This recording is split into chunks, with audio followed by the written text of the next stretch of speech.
কোথায় মেহবু করে চাকরিটা ছেড়ে দিলি? ভাই মন যদি ভালো না থাকে তাহলে কি ক্রিয়েটিভ কাজ হয় বলেন? আচ্ছা সব বাদ দে, যেহেতু বৈশাখী আছো আমার একটু সাপোর্ট কর। কি সাপোর্ট দেওয়া লাগবে বলেন না। আগামী 2 মাসের লেগে তুই আমার ম্যানেজার হয়ে যা। তোর যত ক্রিয়েটিভিটি আছে সব আন্ডার ওয়ার্ল্ডের পিছিয়ে ঢাইলা দে। তোরে আমি স্যালারিও দিব, কিন্তু সামান্য কম, 6 ডিজিট পারুম না, 4 ডিজিট দিব। আপনি এটা কি বললেন পাশা ভাই? আচ্ছা ঠিক আছে, তোরে আমি 5 ডিজিটই দিব, কিন্তু লোয়েস্ট ক্যাটাগরি।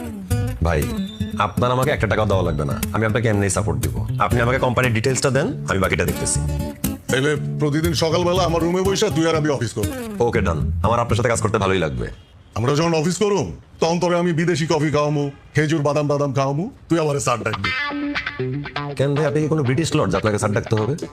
আরে বেটা ডাকিস, তুই আগে যে জব করতি ওইখানকার বসরে তুই স্যার ডাকতি না, আমারও ডাকবি। ভাই আমি আপনার সব কথা মানছি, কিন্তু স্যার পারব না।